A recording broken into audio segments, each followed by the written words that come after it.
Gloria a Dios. Hay poder en Jesús en esta hora. Hay poder en Jesús. Vamos a estar en esta hora leyendo la poderosa palabra de Dios, iglesia. Todo lo que la tengan puede responder con un amén. Vamos a estar leyendo 2 Corintios capítulo 4, verso 6. Amén. Y la palabra de Dios será leída bajo la comunión del Padre, Hijo y Espíritu Santo.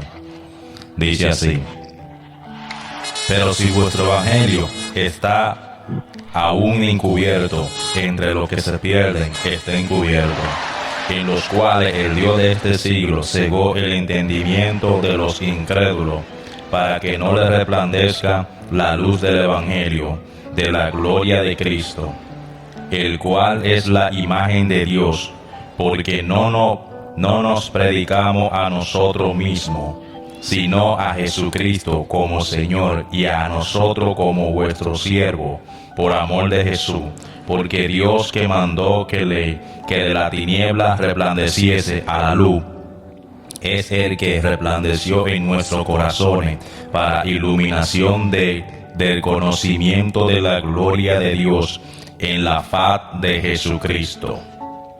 Gloria a Dios. Vamos a ponerle como tema el mensaje: el Evangelio de Cristo.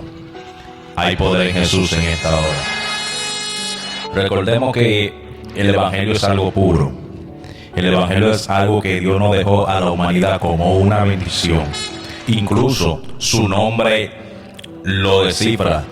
Evangelio significa buena noticia. Por eso que al evangelista se le llama portador de buena noticia. La Biblia dice en Mateo capítulo 4, verso 23: y recorrió Jesús toda Galilea, enseñando en la sinagoga de ellos y predicando el evangelio del reino y sanando toda enfermedad y toda dolencia en el pueblo. Y le siguió mucha gente de Galilea, de Decápolis, de Jerusalén, Judea y del otro lado del Jordán. Los apóstoles tenían una tarea, y era presentar un evangelio genuino, un evangelio puro, un evangelio que traía amor, un evangelio que no traía problemas, que no traía divisiones. Pero ¿qué ha pasado? Con el pasar del tiempo, sabemos que las generaciones se fueron levantando, diferentes generaciones. Recordemos que cada nación trae su nueva corriente de pensamiento. Los apóstoles dejaron un evangelio puro, un evangelio santo, pero cuando los apóstoles murieron, ahí empezó lo que fue el deterioro no del evangelio, sino de la corriente de pensamiento de un evangelio puro que se hubiese implantado dentro de esa generación. Recordemos que el evangelio se expande en el siglo I.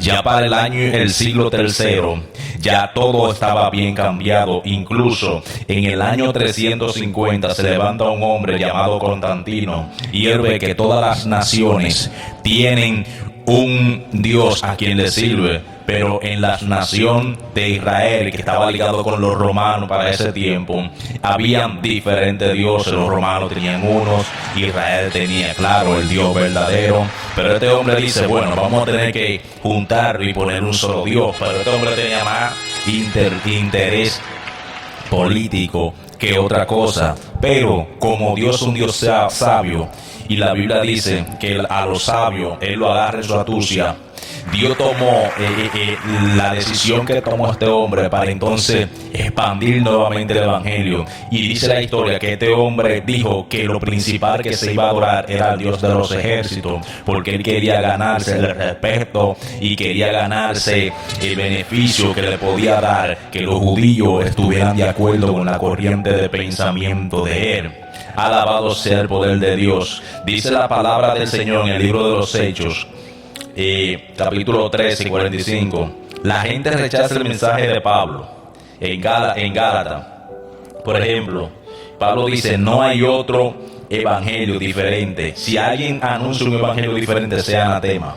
Y en ese tiempo se levantaron muchas personas con diferentes corrientes de pensamiento. Por ejemplo, se levantó el pelagianismo, que era un hombre, un teólogo, que decía que una persona podía ser salvo solamente con el hecho de no hacerle daño a nadie, aunque no se congregara, aunque no creyera en Cristo, lo cual fue tildado de herejía inmediatamente. Pero también este hombre tuvo una gran masa de personas que le creyó, porque recuerde, la gente sigue un liderazgo, la gente sigue a alguien que le brinde esperanza, aunque sea mentira, porque es más fácil convencer al hombre de que es más fácil engañar al hombre que convencerlo de que ha sido engañado. Luego se levantó el arminianismo. El arminianismo tiene una corriente de pensamiento que dice que el hombre puede ser salvo a través de las obras. También es falso, porque el hombre solamente puede tener salvación mediante la fe a través de Cristo. También se levantó el calvinismo. Alabado sea el poder de Dios. ¿Cuántos están aquí? ¿Cuántos están aquí en esta hora?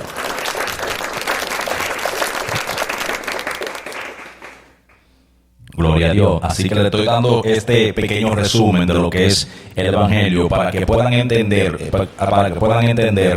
de que muchas veces nosotros vamos a tener algo por digno o por verdad, pero en realidad vamos a estar equivocados. Lo que yo quiero dar a entender aquí es que el Evangelio es poder de Dios, el Evangelio es salvación, el Evangelio es sanidad, el Evangelio es vivir una vida plena conforme a la voluntad de Dios, conforme a la enseñanza de Cristo. Alabado sea el poder de Dios. Dios llama al que quiera hacer algo.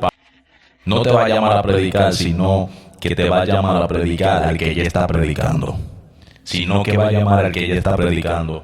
Hay muchas veces donde la gente está esperando que Dios haga algo con ellos y Dios solamente está esperando que ellos empiecen a caminar. Hay momentos donde usted va a querer que Dios le entregue algo, pero ese algo ya usted hace rato que lo va a tener en tus manos. ¿Qué te estoy diciendo con esto? Que se llene de conocimiento.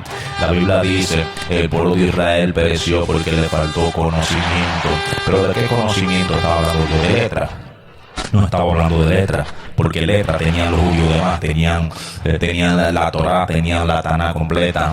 El conocimiento del cual el escritor, el profeta está hablando de la revelación de la palabra. Eso fue lo que le faltó, porque ellos tenían letra. Incluso un niño hebreo a los 13 años ya tenía que saberse la Torá, tenía que saberse, y no solamente saberlo, saber cómo explicarlo y cómo descifrar los mandamientos de Dios. O sea, letra tenían de más, pero cuando la Biblia dice que le faltó conocimiento, está hablando de una revelación de parte de Dios que solamente viene con una intimidad con el Padre.